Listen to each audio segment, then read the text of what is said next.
I think we felt a heavy burden to create something in St. Augustine that wasn't here at the time. A school that really, first of all, accomplished the whole continuum of classical Christian education from kindergarten all the way through high school.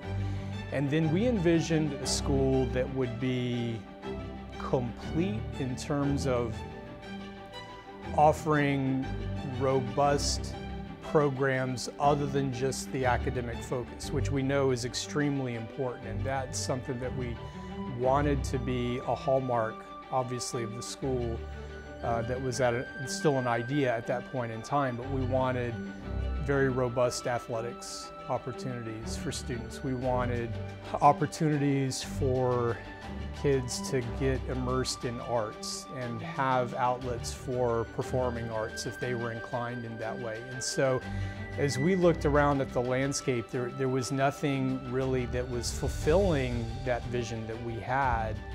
And so that became the genesis of what is now Veritas. And on the first Monday in May, we asked all of our classes to compete to see which class can raise the most number of gifts of any size. So it's just a way to get kids to get their parents and grandparents to give $5, $10. And the first year we participated, we did it, except a family who we were thinking families would give $5 or $10, a family on Giving Day gave $5,000. That following year, we obviously didn't wait till Giving Day to ask them to support our school. Year two, we went and met with them, and they ended up giving us $40,000. And then as they continued walking with us and where they were at with life, and they saw that we were literally running out of space at our school, they approached us with the idea of possibly buying a campus for us. And so this family that just came in year three and was giving generously, honestly purchased a facility for us and have renovated it to our specifications. It's just another example of God going before us. It's funny because this is the building that they're buying for us is actually a building that Matt knew about, and in my mind it was the perfect building, and I was sure that the building was sold. In fact, it was under contract to be sold. And we were actually having a meeting, Matt, and you might probably remember this, where we were talking about a different building that was far inferior. And I was like, but really, what we really want is this other building, the one we ended up getting. And I said, but it's under contract. And then Matt says, no, it's not. Fortunately, I had some context with that location because of a client that I had dealt with for a while. And I had learned in a meeting just the week before that that building, which had been under contract to sell for probably about a year, was ultimately not going to sell to who it was contracted to, or it had been contracted to, and was available. And again, that was in a meeting only probably less than 7 days before our meeting. I had met with the CFO of this organization and really was not thinking about it in terms of Veritas. I had my business mind on and was considering it from a professional standpoint, not from the standpoint of Veritas.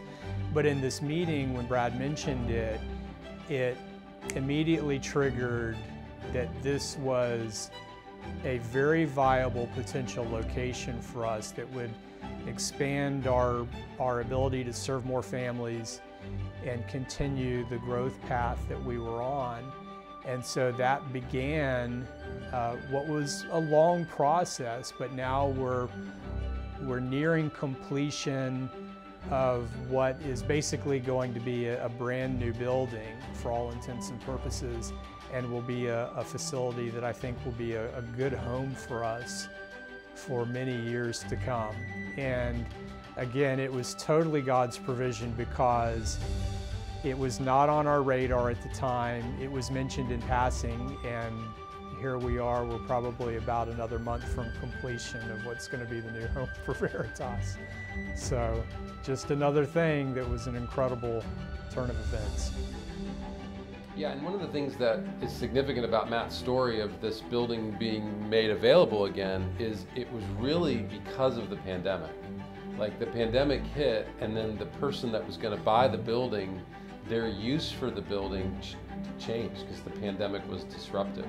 And so as much as the pandemic has been hard and it's been such a tragic thing for so many people, you know, God even used that to bring us this perfect place. Like, this new campus is exactly what we need, and it's in the exact right location in St. Augustine.